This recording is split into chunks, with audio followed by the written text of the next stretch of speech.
Good morning and welcome. This is your first time you're doing your clinical methods in ENT, is that right? Yeah.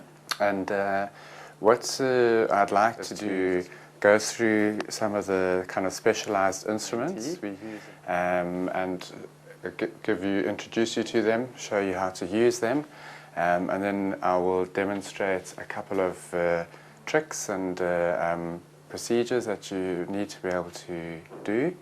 And then you're going to divide up into small groups and be allocated a set of instruments and otoscopes and headlamps. And then I want you to practice on each other for about 20 minutes. And then we're going to give you patients for the rest of the morning for you guys to examine and present. Okay. So in all your time at medical school, I think you guys spend essentially 1 week in ENT out of the whole. I don't know, you guys on the 6-year plan at the moment, all right. And I know you probably find that every single subspeciality says their stuff's the most important, the obstetricians or the primary healthcare physicians. But I would like to also stake the ENT claim that this is the most important topic that you're going to be learning. And the reason is just that you spend so little time with us in the subspeciality. And if you think about it, what is that malady that affects humans? Maybe you could... sore throat. Yeah, the common cold. Eh? How does a common cold present? He's told us one presenting complaint, a sore throat. Anything else? Think back to the last time you had a sore throat. Can you have some blood fluids? Okay, yeah, you can do occasionally. Do you have anything more? Runny nose, blocked Runny nose. Blocked nose, okay. Anything more? Headache. Yeah? Yeah, you get the systemic headache, myalgia, fever and all that. You can add anything? Well, in children, they frequently get ear infections. So basically the commonest malady that you are going to be seeing in your rooms as a primary healthcare physician, the patients are going to be expecting you to look in their throat, look up their nose, and frequently look in their ears. Now, these are difficult places to look down and see, especially in the children. They're crying and they're wiggling and they're sick and they're uncomfortable. So frequently you're only going to get a brief glimpse of what's happening down the ear canal or what's going on up the nose. So fortunately, it's a self-resolving illness and there isn't really much you're going to do about it in any case. But frequently there are going to be times when you're going to be presented with pathology that you need to be able to diagnose and see what's going on. And as you're aware, the ear canal is down at the end of a long dark hole. So is the nose, 2 cavities, also dark in the oral cavity. So unless you get light down there and see what's going on, you're not going to be able to make a diagnosis. And that's where the headlamp comes into. Now, I've noticed, and I know when I was a student as well, I felt very self-conscious. One of these things on, it made you look like a nunu, you know. But if you think about the old cartoon GPs back in like the 50s and the 60s, they always had this like headband on with this funny mirror. Do you guys remember that? You remember that? So in the old days, all the GPs had their headlamps. That mirror, they would swing down in front of their eye, and then they would have at the end of the desk a lamp that was focused on that mirror, and it would reflect light down whatever cavity they were examining. So in those days, all the GPs had a type of headlamp. Nowadays, those things have gone completely out of fashion. But unfortunately, amongst GPs, the headlamps still really haven't been taken up. And they're very useful not only for ENT, but your obstetric and gynae practice or proctoscopies, whatever you're doing, to have a headlamp that provides good illumination of a cavity and gives both hands free is very useful. So this is a basic headlamp. As you can see, they've stood the test of time. This one does seem to be working. They turn on and off by you sliding this connector up and down at the back. You can see the lights on, slide it up, that's now off. All right. They plug in at the wall. There's a transformer there. So if there are problems with it, just check that the wall electricity is on.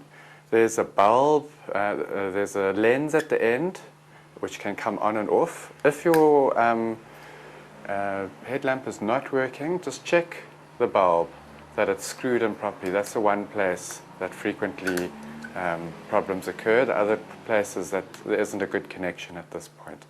You'll also get to practice using these headlamps when you're on the field trip. There is a wheel here which you can loosen, and you can change the diameter of the headlamp. And so what I would like you to do when you practice with it is set it so that the headlamp firmly on your forehead, just above your eyes. And this is called a swan neck.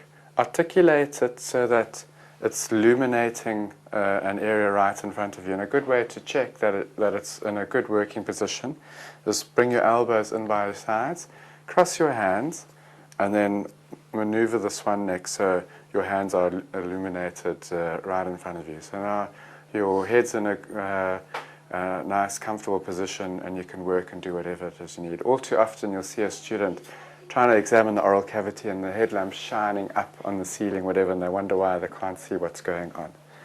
All right, so that's the headlamp. So I all want you later on to practice putting this on and off and looking at the oral cavity or the up into the nose using the headlamp.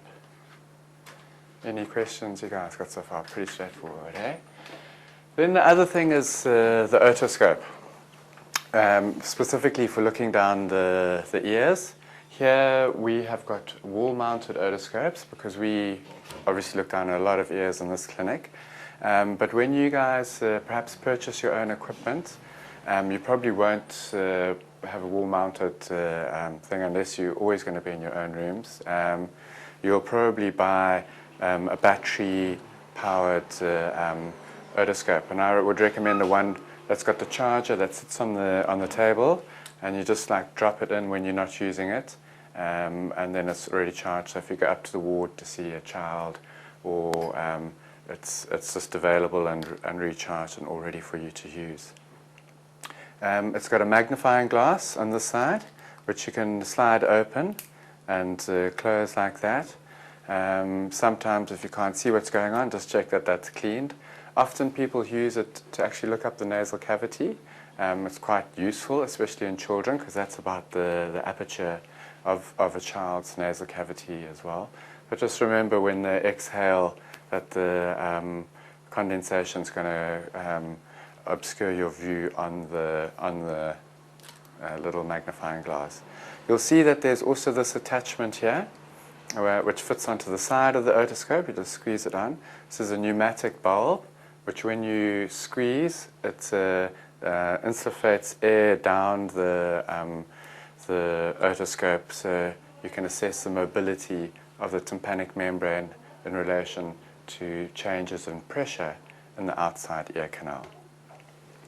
So kind of the first thing you need to consider when you're doing your otoscopy is what size speculum you're going to attach to your otoscope. And here you can see that there is a selection of sizes.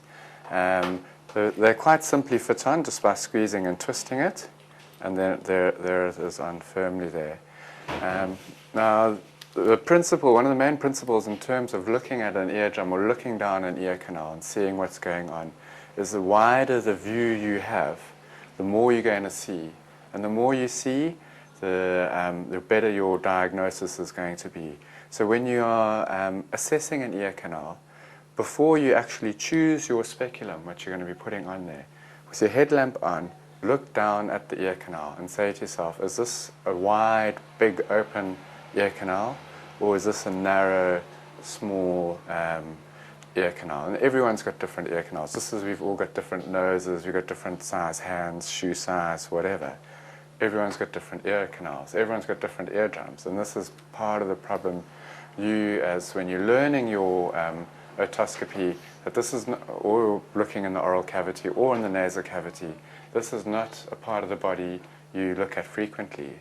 And there is a range of normality, and you need to, after a while, to be able to decide, is this what I'm looking at, a normal ear canal, or is there something going on? Is this a narrow ear canal because this person just happens to have a narrow ear canal, or is this a narrow ear canal because there's inflammation, edema, or a foreign body, or a tumor, or something else going on there? So you need to practice while you're doing your time in ENT. Try to look down as many ears and throats as possible. And then later on in life, whenever you're doing your pediatrics or general medicine, take the opportunity, and only really if you've got your otoscope in your pocket are you really going to take the opportunity to look down at people's ears. All right, so look with your headlamp, retract the pinna, and lift the ear canal up, and make a decision as to what size speculum you're going to use. And then choose the largest speculum available that will fit comfortably. I'm just going to put this picture up here. Essentially, I just want to demonstrate when you're looking down the ear canal, you know that the lateral 1/3 of the canal is cartilaginous and muscle, and then the medial 2/3 is bony.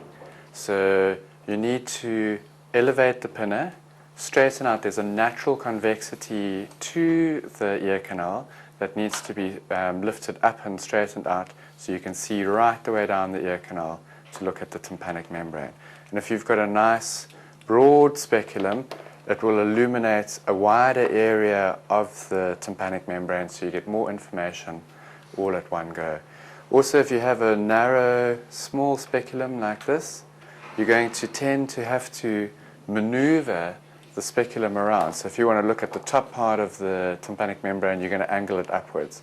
Look at the bottom part, you're going to angle it downwards. And every time you wiggle the speculum around, you're going to be banging on the skin of the ear canal, which is adhered directly onto the bone. And as you know from your own shin, where skin is adherent onto periosteum and directly onto bone, it's very tender and very sensitive. So if you are wiggling this around in some child's ear canal, they're just going to scream louder, and you're going to have a more difficult time.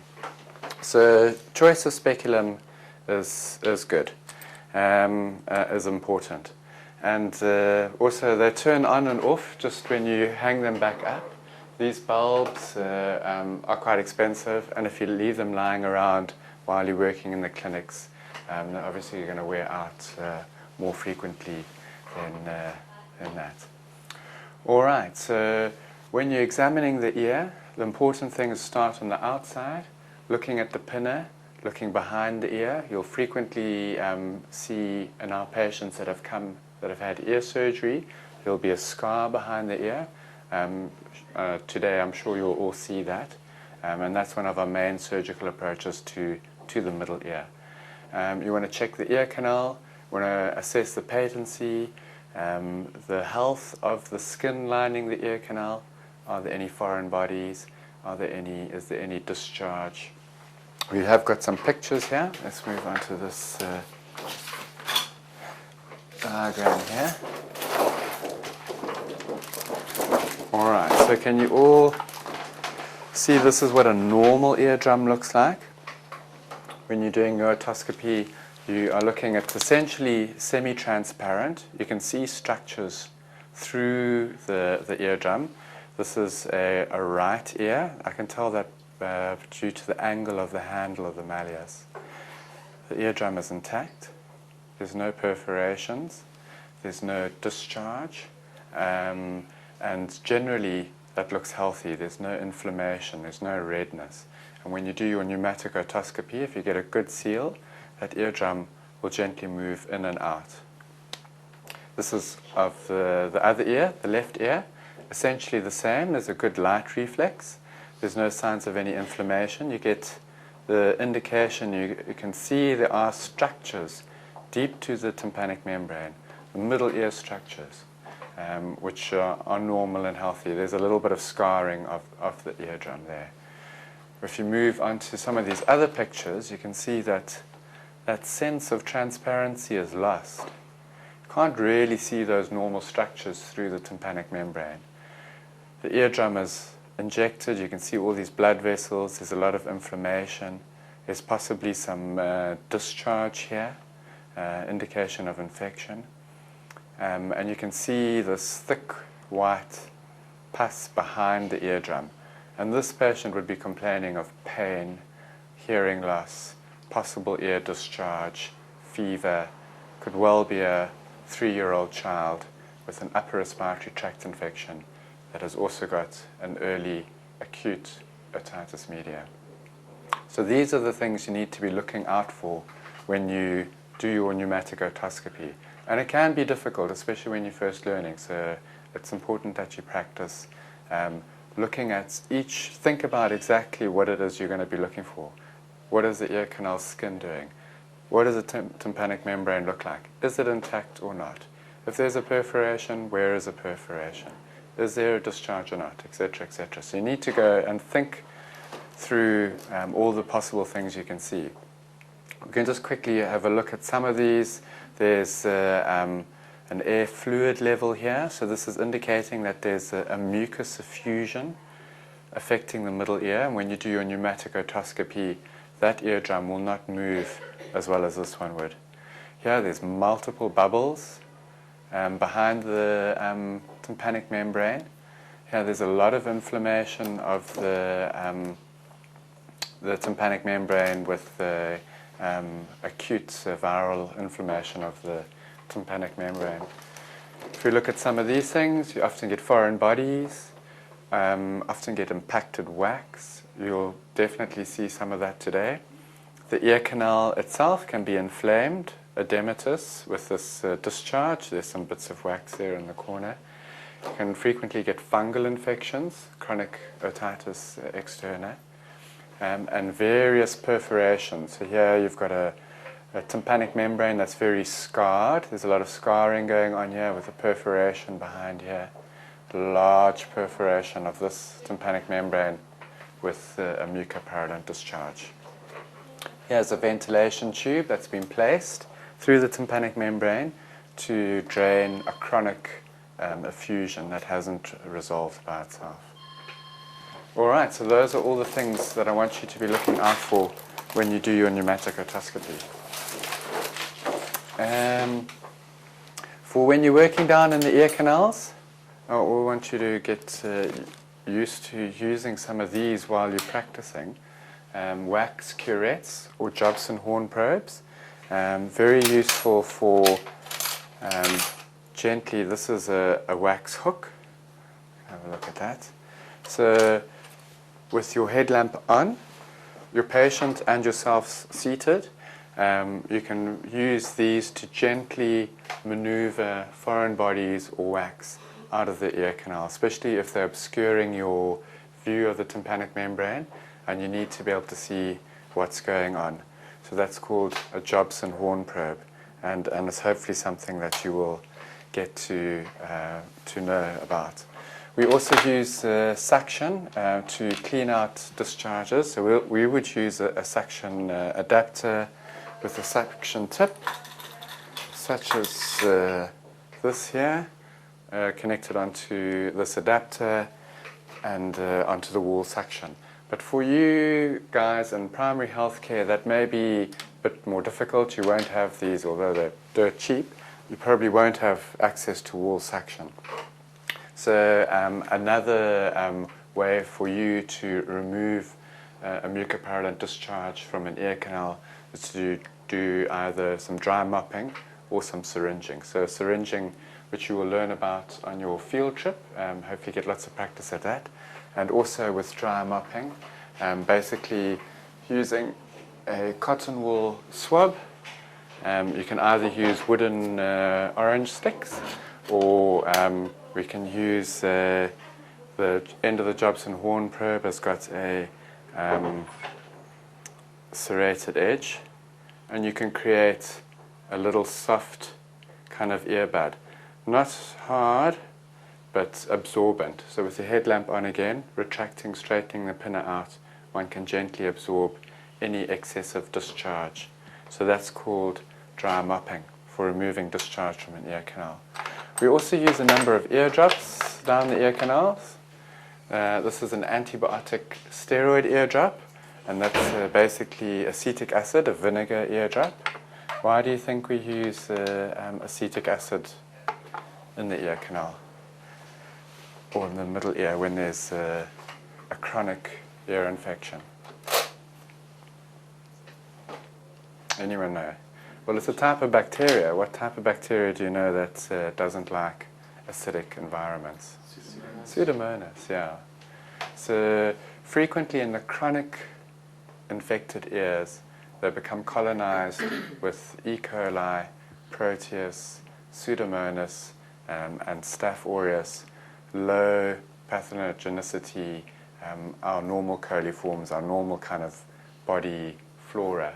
And that's why they don't really respond well to antibiotics, especially oral antibiotics. Oral antibiotics get absorbed and distributed through our whole body, whereas topical drops are applied directly to the area of infection. So topical drops are the way forward.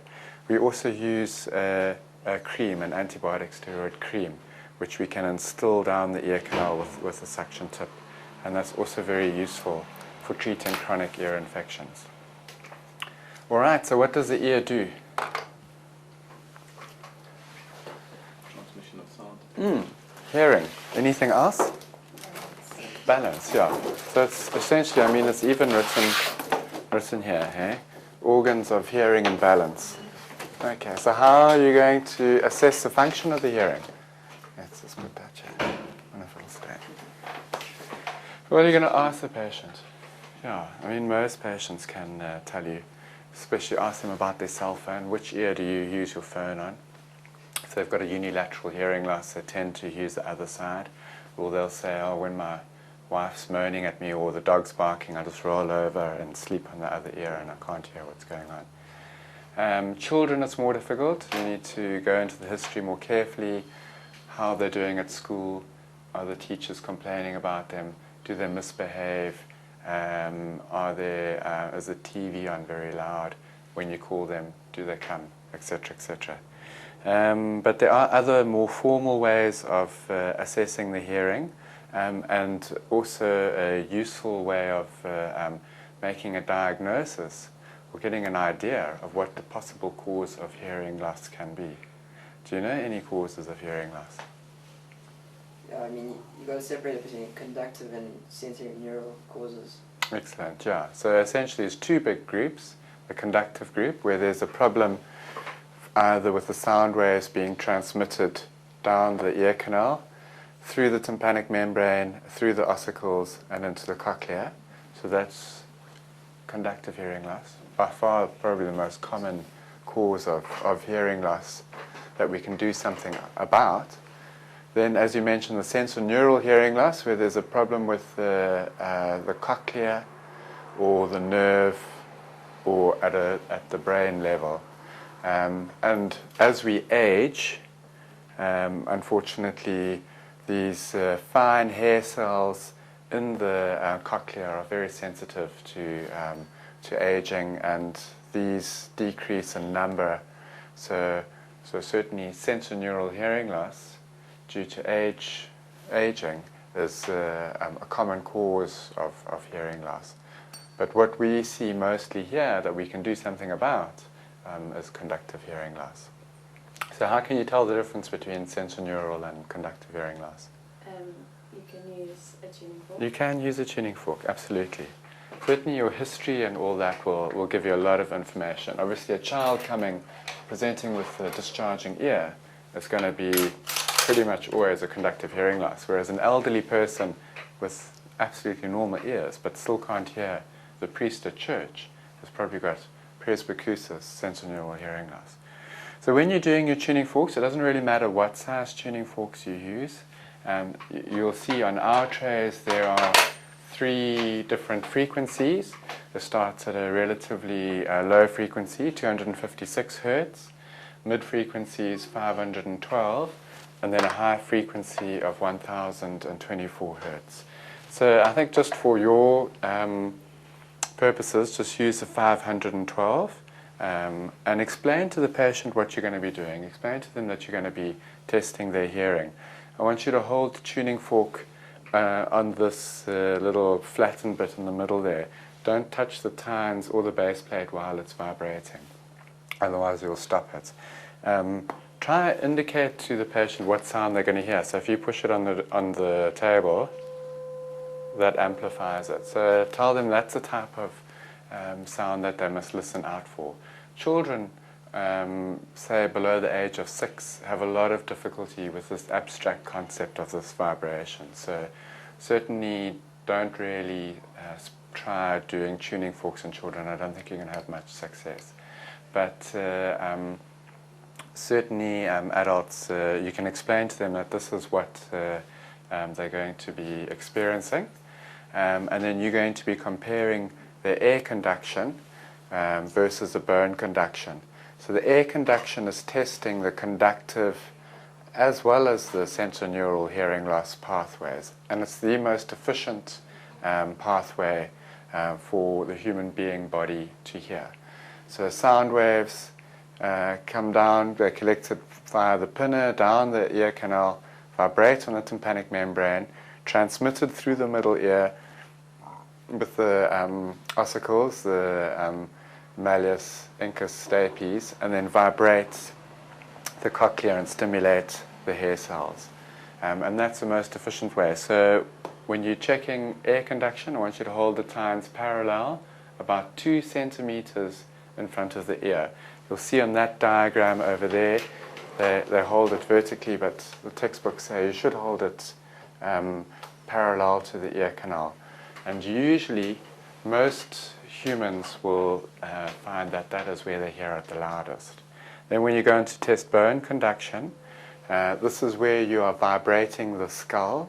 Pretty much when you put it against the skull, the whole skull vibrates, but obviously the closer cochlea will vibrate more so than the other cochlea on the other side.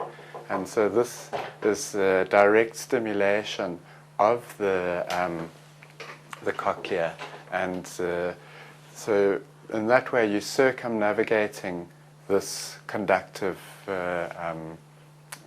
dimension to the hearing.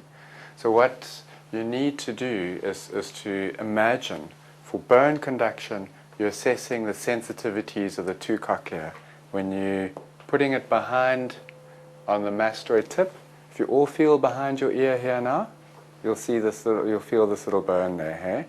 That's where I want you to press the tuning fork with your other hand to compress the head on the other side, and you squeeze it together so that you're vibrating the skull. And that's vibrations will stimulate the cochleas. And depending on which cochlea is more sensitive, the patient will tell you, I can hear it there. And usually the bone conduction will be less sensitive than air conduction. So this is the so-called Rinner's test. Air conduction, yes doctor, I can hear that. Push it against the back, yes doctor, I can hear that. And then you say to them, which one is loudest? This one in front or this one behind? And they'll say, the one in front is louder. So the air conduction is better than bone conduction. And obviously you do that for the one ear, and then you do that for the other ear. And then the second tuning fork test, the so-called Weber test, is by placing the vibrating tuning fork on their forehead. Again, compress it against the head and ask them to close their eyes and ask them which side do you hear it loudest in. And they will, if they have got a cochlear problem or a conductive problem, they will say, I hear it louder on this side, or I hear it louder on this side. If they've got normal hearing, they will say, I can hear it in both ears equally, I can hear it in the middle, usually. All right. So this is something that you need to practice. It takes a while to develop the concepts of what's happening when you are doing a bone conduction and what's happening when you're doing air conduction.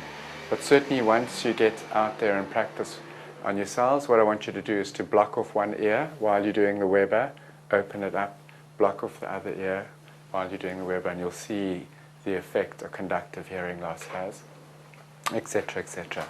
All right. Ask in terms of Sure. Weber's test. Yes. What kind of pattern would you get with conductive deafness? I think what you need to do is to, at this point now, is to practice it a bit and try work it out for yourselves. It's just that we've got quite a bit to kind of get through it, but it's a very good question. But I think it's something also that we will revisit during your field trips. During your field trips, you'll go through the whole examination of the ear, and we will ask you to demonstrate and you will see a lot of patients with conductive hearing loss, and so you'll get quite practiced at it. All right, so, but otherwise a good question. Okay, so that's the ear. We're going on to the nose. What's the function of the nose? You can tell me. Smell, okay. I think that's the most important function of the nose. Breathing, definitely. It's an airway. It's a passage of how air gets from the outside inside. So that's one of the most common symptoms patients are going to come and present to you with. This nasal obstruction. May or may not have a rhinorrhea, a nasal discharge. So how can you assess the airway?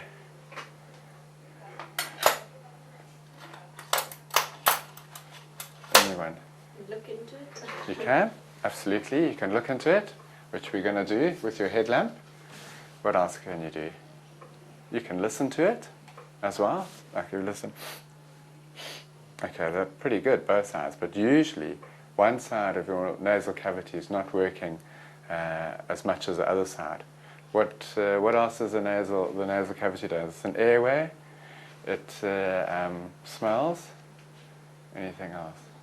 It's got sort of humidity functioning. Excellent. Yeah, it warms up the air and increases the amount of water in it, the water vapor. Anything else? Antibacterial. Yeah. Yeah, it cleans the air. Yeah, it filters it. Yeah, the mucus traps dust, pollen, and all those chemical pollutants. So that's hard work for a nasal cavity. So basically the two sides take turns. They say, okay, now it's your turn. You sort out the air for a while. I'm going to have a rest and get myself cleaned up. So at any one time, there's a natural nasal cycle. It's about 2 hours. One guy is doing it 2 hours, other one's going. So you can usually hear. And also, I mean, if you've got a completely blocked nose, you're going to hear someone with a voice like this, which you often do with children with adenoidal hypertrophy. The other thing is the so-called mist test, so like a cold piece of metal. You just ask the patient to blow out on it, and you can see how the mist is, forms two good little shadows on there. Also useful for in children who you suspect may have a choanal atresia, congenital abnormality of the back of the nose. You can also listen with a stethoscope. If you get those cheap stethoscopes, you can just pull the head off, put the earpieces in, and then just put it just next to the nostrils, and you can hear what's going on in the nasal cavity. When it comes to looking in the nasal cavity, you need your headlamp on. Simply, you can just gently lift up the tip of the nose, and then moving your head around, you can get a good view, usually, of what's going on. Other things you can do is you can use speculums. Now these are so-called Stadicum speculums. You can all grab one. You can all practice with them a little bit later. Sorry, can I use one just to demonstrate here? The way to use them is put your hands up. Let's hope I get this right. Hands up facing the ceiling. Let me just quickly do it, yeah. Okay. So then dangle the Stadicums on your middle finger and the middle phalanx there. So the blades, if your hand is facing the ceiling, the blades are coming towards you. Blades are going away from you there. All right. And then just gently make a fist. Then rotate your wrist medially. Now your thumb should come over the top. And where you got a big finger and a small thumb. Maybe bring it tighter fist in your, yeah, there we go. So you can use this to gently open the cartilaginous alar of the nose. Don't use it in a lateral way, because then you have the blades pressing on the septum and on the inferior turbinate. We have got a horrible picture.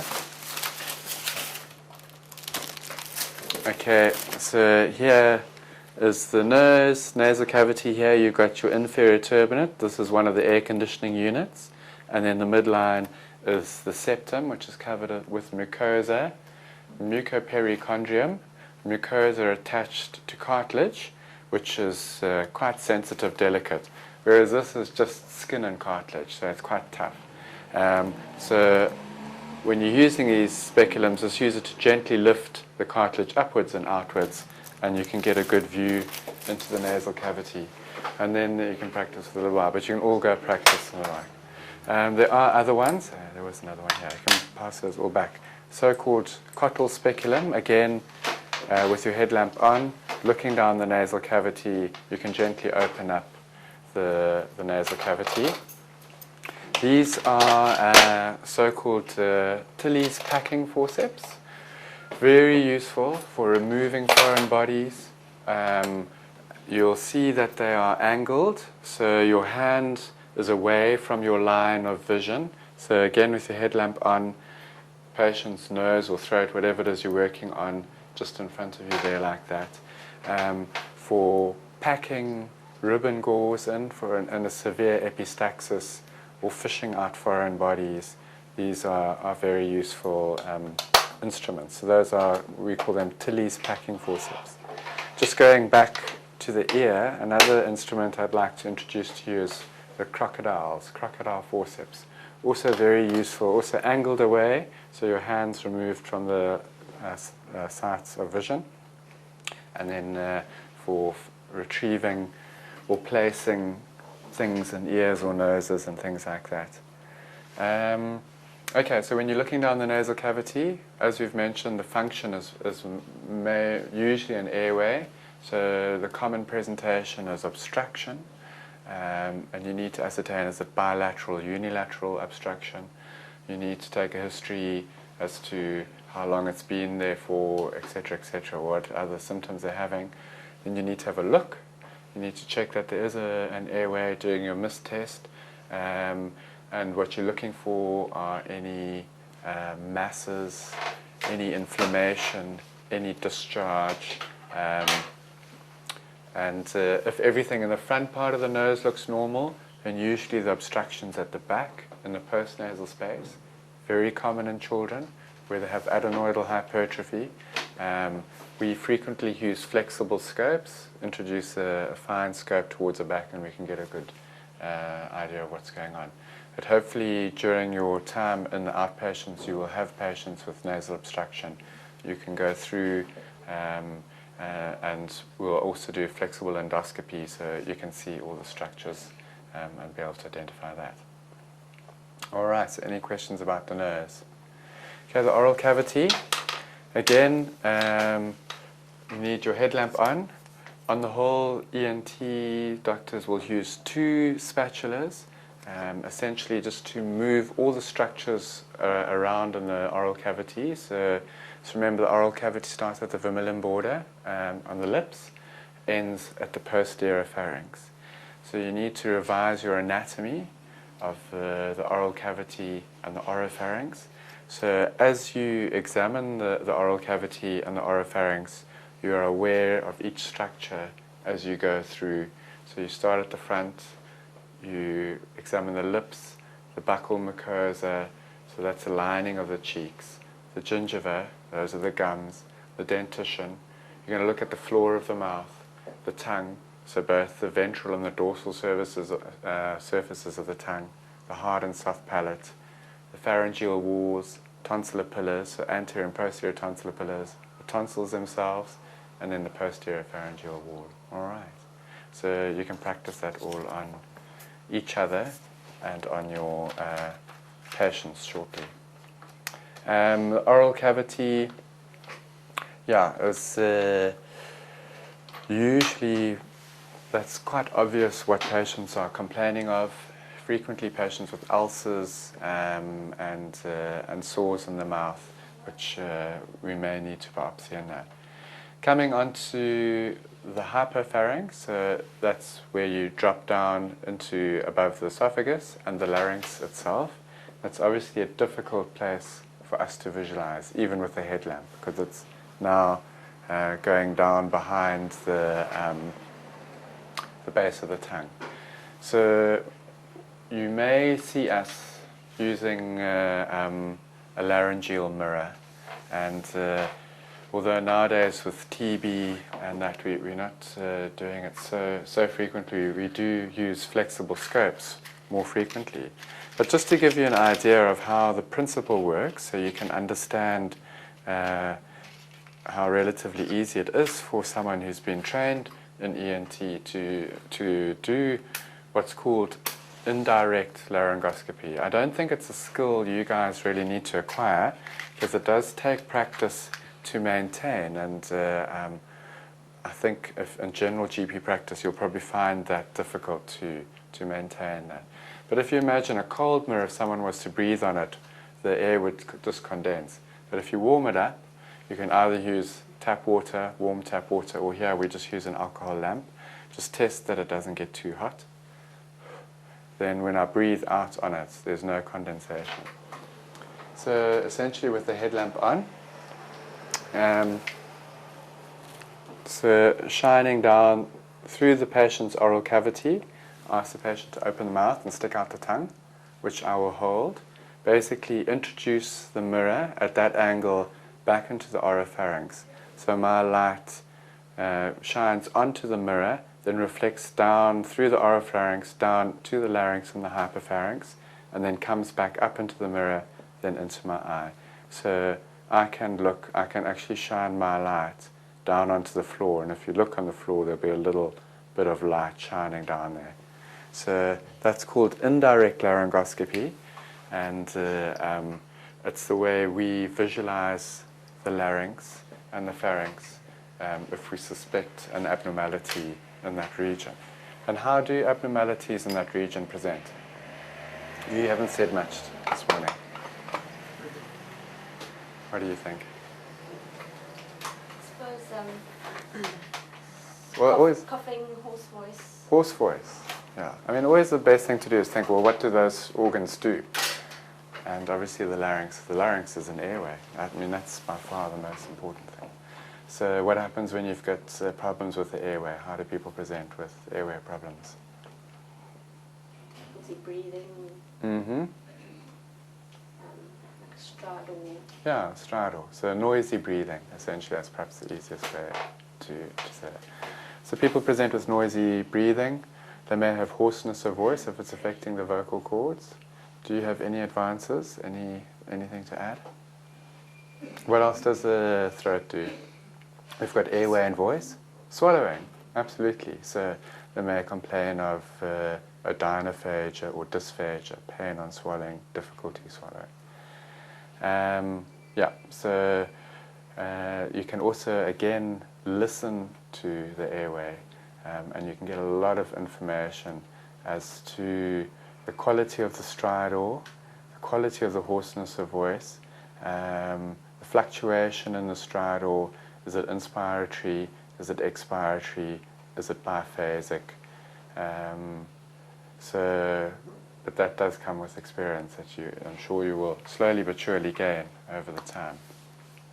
Okay, then, so basically we've been through the ear, nose, oral cavity, throat, and now we're coming onto the neck.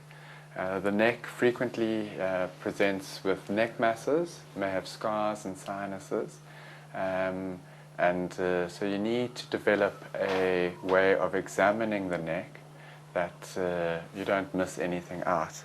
And essentially, as with the majority of our clinical examinations, inspection and palpation, so you just look at the neck, sit in front of the patient, expose the neck to the clavicles, and then when you do your palpation, we like to teach you starting at the front, going along the floor of the mouth, back to the angle of the jaw.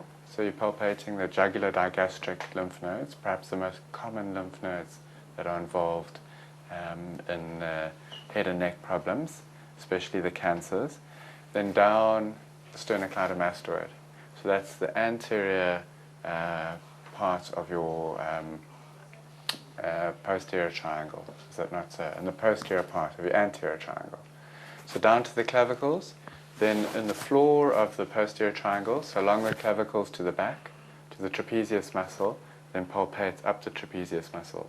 So now you've done the posterior triangle and the posterior part of the anterior triangle, and then palpate down the midline. So you're going to be palpating in the midline the thyroid cartilage, cricoid cartilage, the tracheal cartilages. Higher up, you may be able to palpate the hyoid bone, as well as feeling for any masses in the thyroid. Bless you. And any masses in the midline, you're going to check if it moves on swallowing or not. If it does move on swallowing, it's possibly related to a thyroid mass. All right. Okay. So I've got a great volunteer here. I'm just going to show you just one or two little tricks. If you turn your chair towards me, I think if you guys could all come and just stand on the side, because it does help if you can see what's going on. All right, so when it comes to using the headlamp and examining the ear, so you guys are going to be all very popular, famous practitioners in your area, and you're going to be seeing hundreds of patients a day. So you need to make sure that you're comfortable, that you're looking after yourself, and that your patient's comfortable.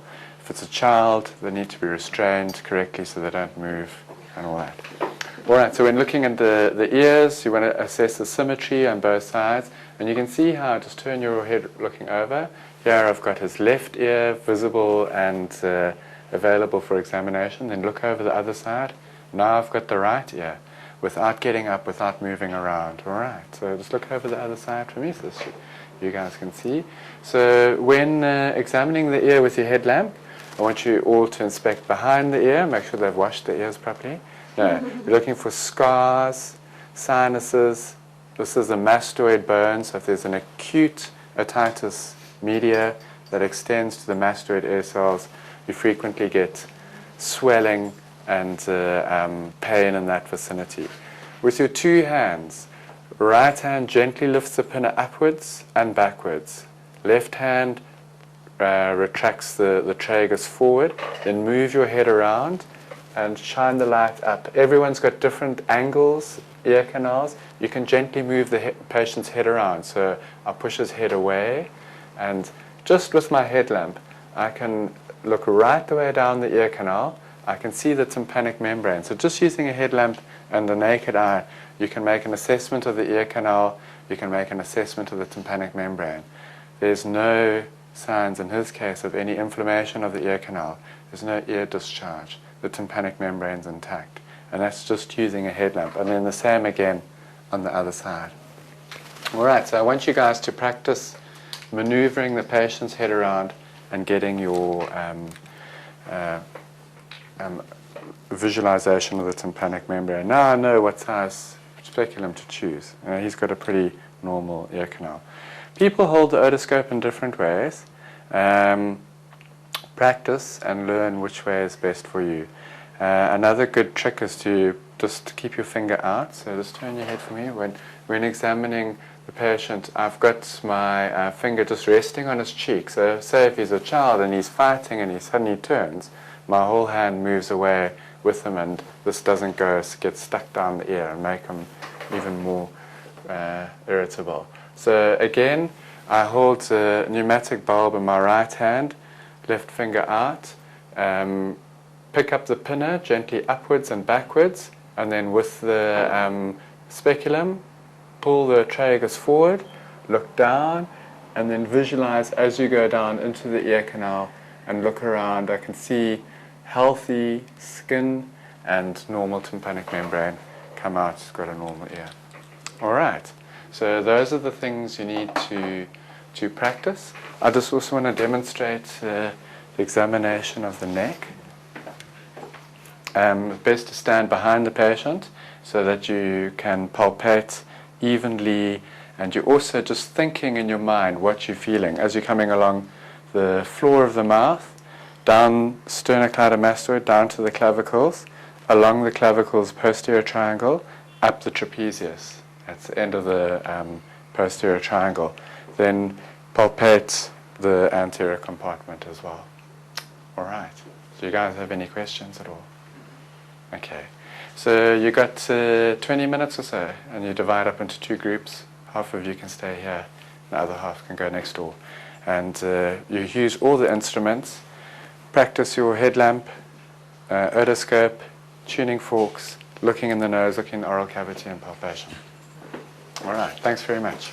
Well done. Thank you. Yeah, thank you.